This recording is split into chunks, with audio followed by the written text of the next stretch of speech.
isu yang berlaku sekarang di dalam kemelut politik di Malaysia. Dan kita lihat bahawa apa yang kita tahu, bahawa hari ini Tun bercakap bukan sebagai seorang warga negara. Dia bercakap sebagai bekas Perdana Menteri. So tentulah sebagai bekas Perdana Menteri, apa yang dia ucapkan pada hari ini dia bertanggungjawab di atas pengucapan dia. Dan saya sendiri dan kita sendiri akan penuh percaya bahawa usaha Tun itu adalah satu pelengkapan daripada usaha pelengkapan kepada apa yang Tun katalah selama ini yang menjadi isu. Dan saya harap bahawa orang ramai akan faham apa yang sebenarnya isu itu. Kerana ini bukan soal peribadi, soal tidak ada jawapan, tetapi soal tindakan untuk menjaga maruah negara.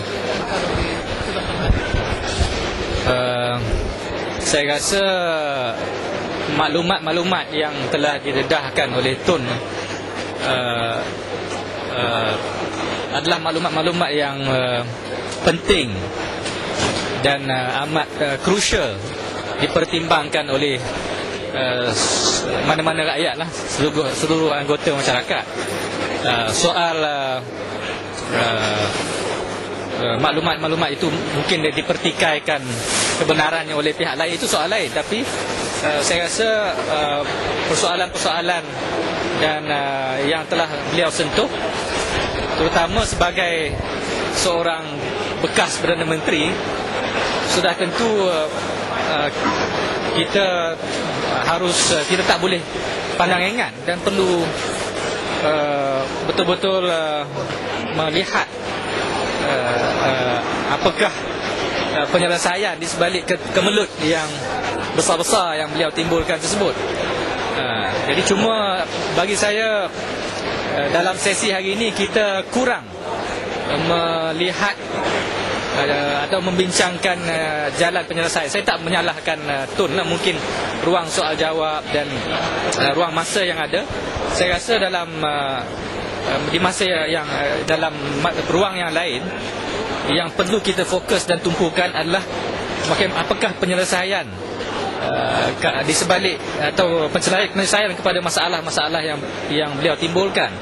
Sebab kalau tidak, memang masalah-masalah yang beliau sentuh adalah yang besar-besar yang akan menjejas dan memberi kesan pada. Saya very simple, dia nak satu ketulusan, dia nak satu jawapan kepada persoalan. Jadi bila satu persoalan tu tidak dijawab, jadi itulah yang membuat dia keep on asking, bertanya dan terus bertanya.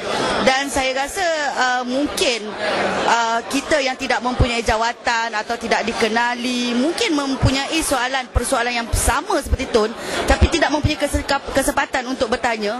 Kita pun turut menumpang curiosity Tun tu. Jadi sebagai rakyat Malaysia, saya rasa curiosity tu bukan hanya ada pada Tun, mungkin pada semua rakyat Malaysia, dan kita memerlukan jawapan.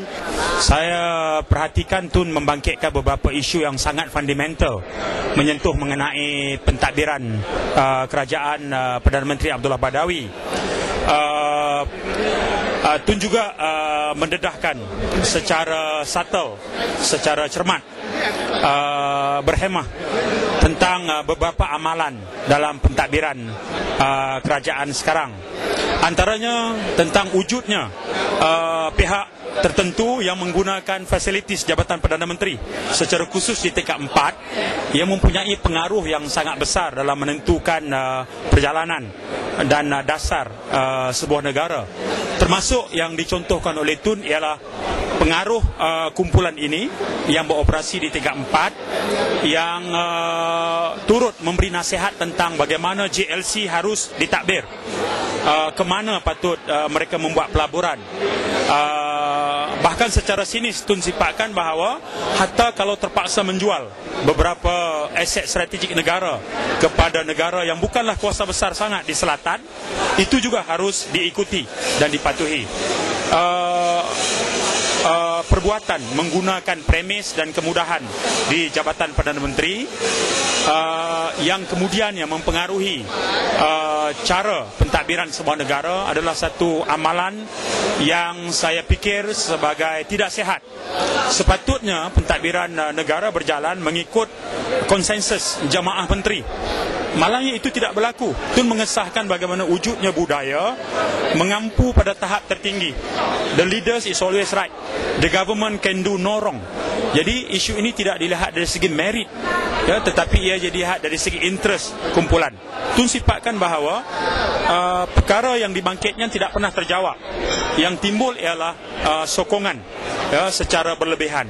Dan ini sudah tentu amalan yang sangat tidak sehat yang sedang berlangsung dalam negara. Bola sebenarnya di kaki Perdana Menteri Abdullah Badawi. Kalaulah nasihat negarawan seperti Tun yang menyentuh tentang isu-isu fundamental, tentang rakyat, tentang kedaulatan negara, tentang ekonomi, boleh dipandang sebelah mata, dikesampingkan oleh pentadbiran Abdullah Badawi. Persoalannya ialah apakah yang boleh diharapkan bahawa sikap pertanggungjawaban ini akan turut dilaksanakan terhadap rakyat biasa. Pada saya, kehadiran kami pada pagi ini adalah untuk mendengar, mendapatkan first hand information daripada Tun sendiri. Dan saya melihat bahawa kita berpegang pada prinsip bahawa apa yang dikatakan oleh Tun, ya, bukan batang tubuh Tun itu sendiri, tapi isu dan yang dibangkitkan. Dan kita melihat dan kita akan menilai dan menganalisa setiap apa yang Tun perkatakan. Dan sekiranya apa yang Tun katakan tadi, isu-isu yang berkaitan dengan kepentingan negara, dengan masa depan negara, maka saya yakin dan percaya bahawa rakyat akan dapat memahami, akan dapat faham, rakyat akan dapat berkongsi tentang apa yang Tun telah sebutkan sebentar tadi. Yang paling penting sekarang ni adalah kerajaan Malaysia, Pak Allah sendiri perlu menjawab semua isu yang dikemukakan oleh Tun. Kerana isu-isu yang dibawa tadi adalah isu yang berkaitan dengan kepentingan negara. Dan kita datang pun kerana nak mendengar isu-isu ini. Dan apa yang telah disebutkan tadi itu perlukan jawapan yang segera daripada kerajaan, dan ianya perlu didedahkan kepada rakyat. Ya. Tentang komen Ustaz tentang Islam Hadari tadi macam mana? Dia sendiri telah sebut benda ini sudah tidak diperlukan.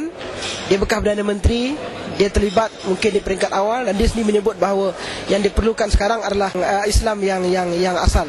Dan inilah Islam yang diperjuangkan oleh PAS. Ya. Dan disebut juga tentang kabinet yang tidak berkualiti. Jadi sudah tiba masanya lah kabinet yang ada sekarang ini digugurkan, dan kita adakan pilihan raya cepat. Kita menyangkakan pilihan raya akan cepat. Dengan permasalahan yang timbulkan, permasalahan yang dihadapi oleh negara, keadaan ekonomi, keadaan politik, masalah dalam UMNO dan sebagainya, ini semua petanda-petanda pilihan raya ini akan berlakunya cepat. Tun telah menyatakan pandangannya. Tun bukan sekadar seorang ahli biasa UMNO. Tun adalah seorang bekas Perdana Menteri, bekas Presiden UMNO, dan seorang tokoh dan negarawan yang dihormati dan disegani oleh kawan dan lawan. Tun mungkin disanjungi oleh banyak pihak semasa beliau menjadi Perdana Menteri dahulu, dan Tun juga pernah dimusuhi oleh banyak pihak sepanjang kerjaya politik beliau. Kini Tun bukan lagi Perdana Menteri, bukan lagi Presiden UMNO. Tun telah bersara, dan kini sebagai bekas negarawan, beliau mahu menyuarakan pandangannya terhadap apa yang dilihatnya tidak betul dan perlu diperbetulkan. Kata beliau, "I am only loyal to what you do and not what you are." Kata beliau lagi, "Saya akan menyokong perkara-perkara yang dibuat betul, dan saya akan menentang perkara-perkara yang tidak betul." Kesimpulannya, sama ada disukai ataupun tidak, disenangi ataupun tidak, Tun akan terus bersuara. Sama ada mahu didengar ataupun tidak, yang jelasnya suara beliau itu akan terus lantang dan berkumandang, melakari landscape politik Malaysia untuk suatu jangka waktu yang tidak siapa dapat pastikan. Sekian dahulu bicara WTV 8, sehingga kita berjumpa lagi. Assalamualaikum dan salam sejahtera.